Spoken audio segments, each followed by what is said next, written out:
Welcome back to another episode or another video of Worldwide Descent. My name is Jake Kendrick and I'm joined by my host, Brani Rusanov. All right, so today we're going to be talking about Iran. It's a very important development for those of you who've been following it.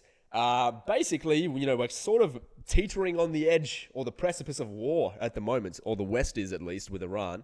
US and Iranian tensions are significantly escalating. Australia may even get involved, hence why we are discussing it. That's right. And we thought we'd give a brief overview of the history, the current events, what we think of them, our interpretation, and you guys can comment if you please. Yeah, so I think an apt place to start is just a brief overview of modern Iranian history. And Definitely. Historians tend to agree that it begins in around 1950, in the 1951 democratic election of Mohammad Mossadegh. Now, this was a period of time where, post-World War II, where the colonial powers, the European colonial powers, were severely weakened after the tragedy of World War II. And nationalist movements around the world kind of took hold in third world countries and developing countries. And one of those countries happened to be Iran. And they elected Mohammad Mossadegh on the candidacy to audit the Anglo-Iranian oil company. And now they got this idea from their neighbors in Saudi Arabia, because in 1950, the Saudi Arabian government actually got their colonial power, America at the time, to share in the revenues of the oil profits of the Arabian American Oil Company. So I think it's quite fair that, if a given country is allowed to, at bare minimum, reap half of the profits of the resources, the natural resources on its lands, at bare minimum. And I think that is an outrageous amount as it is. I mean, but that such is the arrangement of colonial power, colonial rule. And so Mohammad Mossadegh in 1951, he wanted to audit and then subsequently, I guess, strike a better deal, just like how Trump likes to strike deals. He wanted to strike a better deal with deal striker. with Anglo-Iranian Oil Company. However, London, Anglo-Iranian Oil Company is a British company, and in fact, at the time, was the most profitable private corporation in England. And That's pretty impressive. That tells you a lot. Of all the things that could be profitable, this is the most profitable one. And they flatly said no. London flatly said no. Things need to proceed as they are. However, the government of Iran conducted a vote, and they voted to nationalize the company after London said no. And immediately after that, London, with their partners in America, at the time a incipient colonial power, immediately began to work to overthrow Mohammad Mossadegh. And that culminated in the 1953 coup against Mohammad Mossadegh and the installation of the Shah. And Shah in Persian means king. And this essentially meant the destruction of democracy, the destruction of left and right-leaning political organizations, and the outright authoritarian rule of a pro-Western king.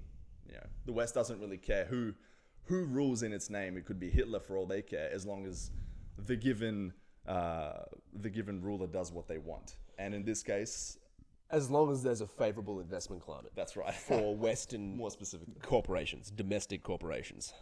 That's right. And the Shah's rule reigned up until 1979. And during that period, it was really the Islamic clergy and university students that spoke out. They were the dissidents of the time, since political organization was crushed.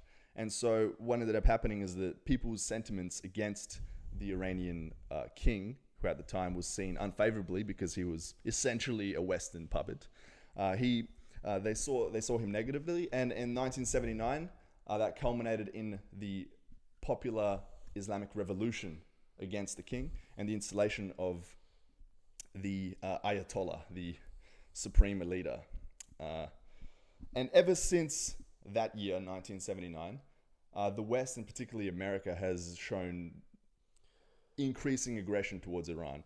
In 1979, the very first sanctions against Iran were slapped on, and since then, 6 out of 7 US presidents have actually either applied new sanctions or tightened existing sanctions on Iran. So there is a deep and long history of American Western aggression towards Iran, and I think that sets up a good point to now talk about recent developments, especially this new article Definitely. that we're about to talk about. Yeah, definitely. So, yeah, good summary of the history, Bronny. Thanks. Obviously, we can glean from this that since 1979, there's been a concerted US or Western effort against the Iranian regime in the form of sanctions. And, sanctions obviously have human costs. We know that they have human costs. It's prevented them from developing their economy to probably the extent that they could have. I mean, that's obviously the purpose of sanctions, especially when it comes to medicine and humanitarian goods. That's a huge effect on the population as well. But going to more recent developments, a recent article in the Sydney Morning Herald, let's have a look. What was the article called? Canberra open to joining international effort against Iran. That's right, yeah. So basically, for those of you who don't know, Scott Morrison is the Prime Minister of Australia, which is where we are from, in case you couldn't figure out the accents. Basically, the very first, or the sort of thesis of the article is that the Morrison government, so Scott Morrison, has left the door open to joining a coordinated international effort to ratchet up pressure on Iran. And Scott Morrison has previously stated that renewed sanctions against Iran remain on the table if they continue to destabilize the region. Yeah, and I think that claim that they continue to destabilize the region requires further examination. I think it definitely does require further examination, and we're going to do that by comparing that to maybe other countries who have potentially destabilized the region with their actions. Just maybe. I don't know if they qualify, but look, let's man, see what the facts I don't know say. if Let's see what the facts tell us. I don't know if putting your boot on the throats of poor brown people counts as destabilizing the region, but we're going to find out anyway. Let's jump into it. So the quote's illuminating. So he refers to the destabilization of the Middle East. Let's begin with our prime ally in the United States. First of all, they've been destabilizing the region for decades. Anyone who has even a cursory knowledge of the Middle East history understands this. We can take the example of overthrowing the democratically elected government of Mohammad Mossadegh in 1953. That's obviously significantly in the past. Or we can take more contemporary examples. So the US and the UK invaded and virtually destroyed Iraq in 2003 with minute Australian help. And what did that result in? Hundreds of thousands of people dead, the region devastated, innocent people massacred, the country in ruins. It was sort of created the backdrop for the rise of Power vacuum. vacuum. It created a power vacuum for groups like ISIS to emerge, and they're now rampaging through the Middle East, causing even more trouble, of course. So one might think that would constitute a destabilizing act, which, incidentally, Australia contributed to. So that's one potential destabilizing act. You guys can evaluate for yourself whether you think that's destabilizing or not. Or we can continue on to another example. So, for example, the Trump administration is selling billions of dollars worth of weapons to Saudi Arabia. They are currently using to butcher innocent women and children in Yemen. For those of you who don't know, basically at the moment, there is a Saudi-led coalition of states that are ruthlessly bombing Yemen, okay? It's basically created what the UN Secretary General describes as the world's worst humanitarian crisis. And I just want to give you a few facts on this humanitarian crisis. So more than 22 million people out of the 28 million in the population, so a massive percentage, are in dire need of humanitarian aid. 18 million people lack reliable access to food. It is a crisis basically of untold proportions, and it's led human rights scholar and professor Jeff Bachman to describe the attacks undertaken by the Saudi-led coalition and the blockade that they are undertaking as well to prevent humanitarian goods from getting into the country as amounting to genocide. So they've actually applied the label genocide to this. That's right. I recall reading articles when this is still happening. It's a contemporary issue. But I remember reading articles where the Saudi Arabian military would discriminately, not indiscriminately, discriminately target civilian gatherings, weddings, markets, schools, hospitals, potato chip factories. I'm not making that up. That is actually legitimate. Yeah. This is it's outrageous. It's ridiculous. And if this was happening to an official ally of the United States, you would be hearing about it every single day in the media relentlessly. That's right. Yeah. I mean, if it was happening to the United States, I would imagine that would constitute a destabilizing event for that particular country. Do you think that would be the case? I don't know. Doesn't right. We should ask Morrison. I'm sure Scott Morrison would agree with us because he's a very principled man. That's right. So, adding to your point, a scholar at Tufts University named Alex Duvall has actually described Yemen as the greatest famine atrocity of our lifetime. So he describes it directly as an atrocity caused by the coalition directly targeting the country's food-producing infrastructure. So they're directly targeting food-producing infrastructure, and they have the help of Western backing. So human rights scholar Jeff Backman concludes the coalition would not be capable of committing this crime without the material and logistical support of both the Obama and Trump administrations. So the US is clearly helping a Saudi-led coalition to undertake what has been described accurately as a genocide in Yemen, the world's worst humanitarian crisis, the world's worst food famine atrocity. And how does this not constitute a destabilizing event that Morrison may think should possibly lead to sanctions on the United States regime? That's right. According to Morrison's thesis, if a destabilizing act warrants sanctions, then I think it's reasonable that the United States, the United Kingdom, Saudi Arabia, as well as Israel deserve sanctions at the bare minimum. At the bare minimum. I mean, this outranks pretty much anything that they could attribute to Iran. I think we've already indicted the US enough. The UK for their 2003 invasion of Iraq. Actually, I don't want to let Israel go unscathed here because essentially Israel is the largest autonomous American military base outside of the United States. So for its part, Israel actually sold arms to Saudi Arabia to conduct these atrocities in Yemen. And not only that, these were illegal arms. They weren't allowed to sell these arms, but they did the deals anyway. Furthermore, Israeli military personnel, retired personnel, have actually, a report came out that showed that they've actually trained private mercenaries. These mercenaries would be sourced from, say, South America or Africa, from these poor countries who, people need, they're in dire economic conditions, they need money, they happen. So they sign up to become mercenaries and fight private wars abroad, in this case, in Yemen.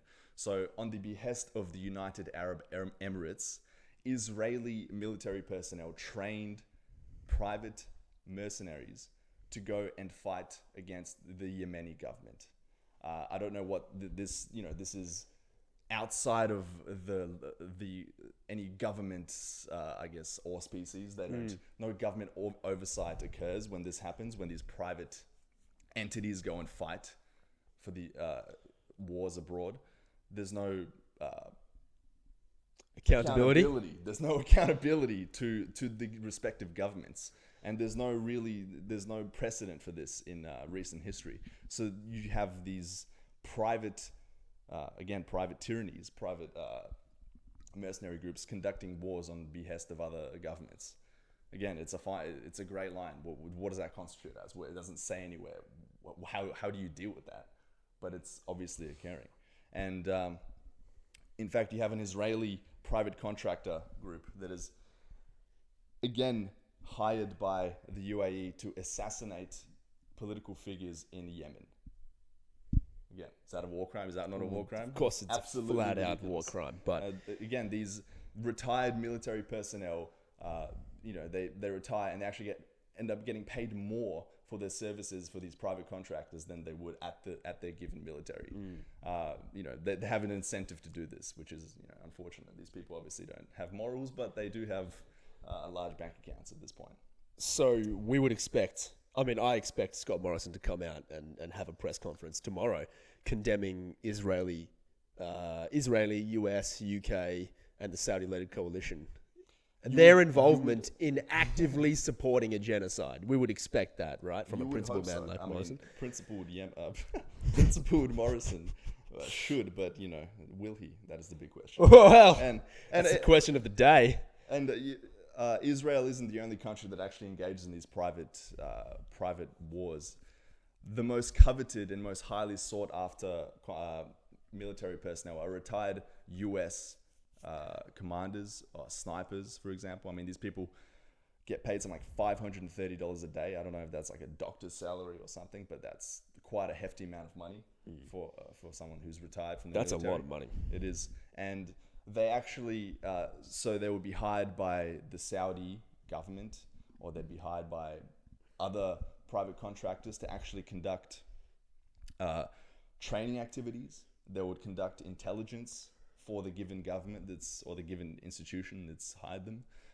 They would even lead command groups in their military operations. And I'm talking specifically in Yemen. And again, the line is blurred. These are US citizens, people who used to work for the US military, now conducting operations abroad, committing genocide in Yemen. Not under the auspices of a government, but actually working for a private corporation or a company that's undertaking these actions, of their own profit motives, which they necessarily have to satisfy. It's pretty disgusting, really. It is, honestly. It's disgusting enough when an actual state actor undertakes these kinds of atrocities, but when it's, farmed out to private corporations who are just in it for the money. And these governments would love to, they love engaging in these acts because there's plausible deniability. That's like, it. This private group did it. We didn't have anything to do with it. The US government, we didn't have anything to do with it. But I'm sure they know that it's going on, and I'm sure they don't care. I'm sure that they're simply satisfying the demands of their ally in Saudi Arabia. And as long as Saudi Arabia scratches their back and US scratches Saudi Arabia's back, it's fine. It's all good. Yemenis can die, and as long as there's but anyway, double back scratching. Does that constitute as a destabilizing act? Of course it constitutes a destabilizing act, and the thesis breaks down entirely. So we have a thesis that says, okay, a country that is perpetrating a destabilizing act in the Middle East deserves to have sanctions put on it, which in and of itself is not a bad thesis. But it leads to the direct conclusions that, the international community as a whole needs to be sanctioning the US, the UK, all these other countries who are partaking in destabilizing events in the Middle East. Right. Not just Iran, and in fact perpetrating far greater atrocities than Iran could ever organize with their limited influence in the region. I think we should move on to another illuminating quote, this time by Mike Pompeo. And he's at the moment going around and asking, how can we build a global coalition to push back against the world's largest sponsor of terror? And I think that last statement, the world's largest sponsor of terror, obviously referring to Iran, needs further examination because... The largest sponsor of terror. We've just gone through about 10 examples and we can go through more. I really enjoyed doing this last night, I'm telling you. Go for it, man. I have here a quote from my favorite politician, my favorite warmonger, Hillary Clinton herself, in an unusually candid moment. She proclaimed that donors in Saudi Arabia constitute the most significant source of funding to Sunni terrorist groups worldwide. Similarly, a leaked memo by Clinton says, more needs to be done since Saudi Arabia remains a critical financial support base for Al-Qaeda, the Taliban, LET, and other terrorist groups. So it's quite interesting what these politicians are very happy to say in the privacy of their own homes, in the privacy of their own echo chambers. Yet when it comes to the media, when it comes to their public face, they do a complete 180, and they're hurt by the atrocities of Iran's actions and whatnot, and yet in the privacy of their own home, they admit openly that the largest destabilizing actor is Saudi Arabia. And for its part, Saudi Arabia has pushed Wahhabi and Salafist, the Wahhabi and Salafist interpretation of Islam, of the Quran, which is the most ultra-conservative interpretation and is actually the ideological basis for Al-Qaeda, ISIS, and the Taliban. And over, I think, since the late 70s, Saudi Arabia has built some 1,500 mosques and 2,000 schools for Muslim children in Muslim countries and in non-Muslim countries to perpetuate this ideology, this harmful interpretation of Islam. So you tell me, who is actually the greatest sponsor of world terrorism?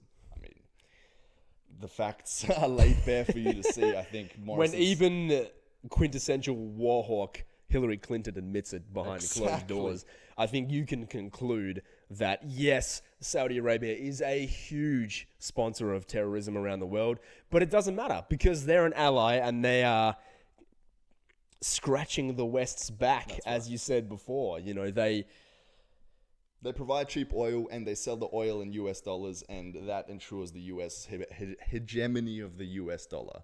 In essence, I mean, we can do a segment about that because that is a massive topic. But in essence, maybe another time. Why, you know, it makes no sense that the US proclaims it's against terrorism when they support the largest state sponsor of terrorism, when they support probably the most atrocious regime on the face of the planet, Saudi Arabia, who beheads people for being homosexual, stones women for adultery. Women, they can drive now only for like the last 2 years.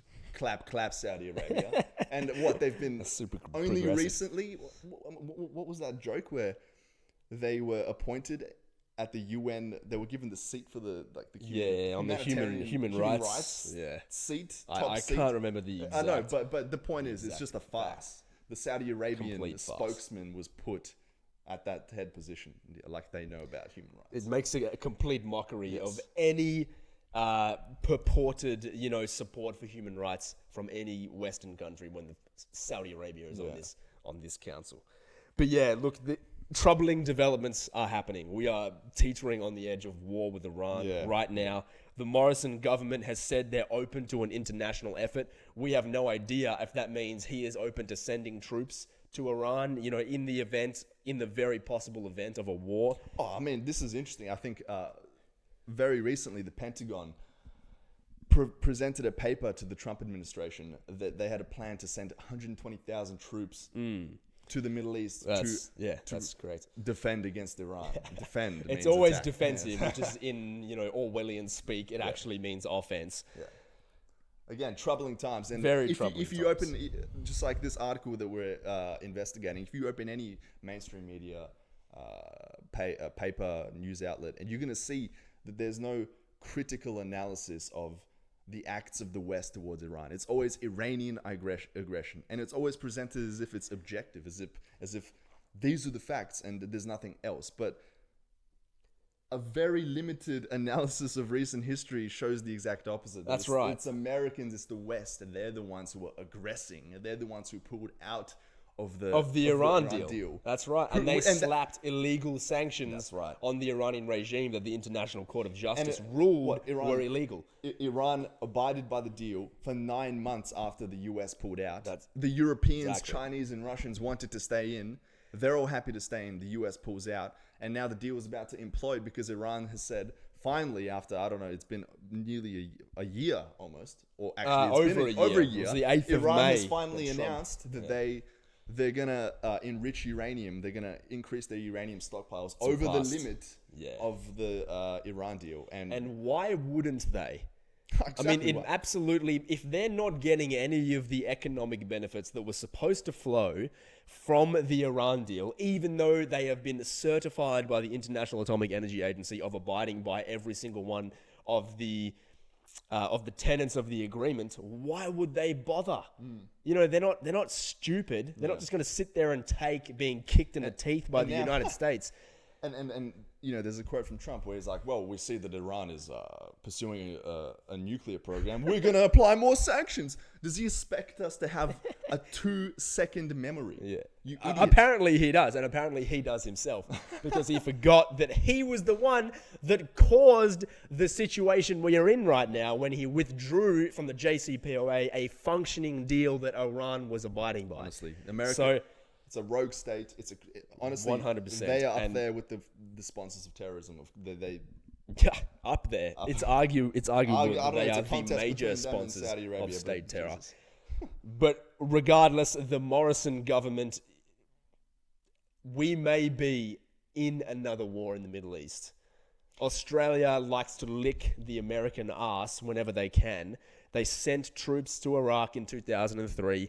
Let's hope, we have to force the Morrison government here to not do the same thing in the event of another catastrophic Middle Eastern conflict that will certainly destabilize the region. That can be another destabilizing event, surely. And think of the human cost of this. How many hundreds of thousands will perish? That's right. It's in the people of the government that is conducting this atrocity. It is those people, primarily the Americans, but also us, Australians. As Australians, we can have the right to say to our government, don't invade, don't support the American acts. Absolutely. Most importantly, though, it is the American people who it's in their hands to demand that their government does not go through with this. And a recent poll that came out just yesterday showed that 36% of Americans, no matter what their political affiliation, would actually support a war with Iran. That one is in three, more than terrifying. That is That's a terrifying that prospect. shows you how the media is not doing their job. If people really That's knew, exactly right. a small percentage of the population is bloodthirsty and they don't care about the repercussions. They can't put themselves in the shoes of another person on the receiving end of this war. But no way do I believe that 36% of the people in America are that bloodthirsty. They've just been fed the wrong facts. They don't know the truth. They truly believe that Iran is aggressing in the Middle East when it's the complete opposite. They're defending themselves within their own borders from external aggression that stems back to 1953. And then it reemerges again in 1979. It's just outrageous. It's outrageous. I want to add to your point. It really is on the American population to stop this, because you have a democratic voice. I mean, you live in a relatively free society. You can influence your government if you want to do so.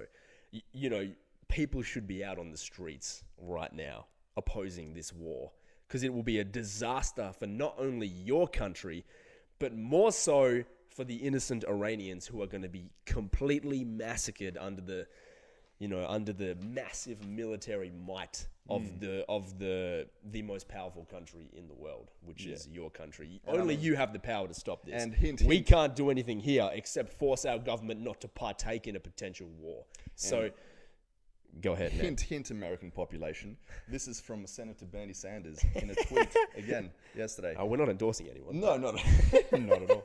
But let me just quote Trump here. Bernie Sanders. Trump campaigned on getting the US out of endless wars, but his administration is taking us down a path that makes war more and more likely. I mean, that is succinctly put and succinctly true. There are very few dissenting voices in the in the American political sphere. Yeah. And Bernie Sanders is one of them. Tulsi Gabbard is another. You have a few other candidates in the Democratic. The most prominent, I would say. They would be the most prominent, of course. Sanders by a long way. Yeah. But this should be opposed by everyone. Absolutely opposed by everyone. It would be an illegal act of aggression. It would result in the human cost of such an invasion needs to be considered. And I hope the US I look population- forward to Morrison's sanctions on Australia, 100%. UK, Yeah, Israel, yeah. USA. How do you and apply Saudi Arabia sanctions on tomorrow. yourself? I don't That's know. a difficult one. Slap your own wrist. Yeah, you know what? That would be a good way to go. I think Morrison could do that easily. He's a principled man. I'm sure he will. Sure he will. Thanks for listening. Thanks, guys. Give me some biscuits. Man. That's good shit, man. Fuck! That was long. Jesus Christ, man. Half it's not dog shit. Oh, man. Should we listen? Yeah. Oh, man, if it doesn't work again. Oh, dude,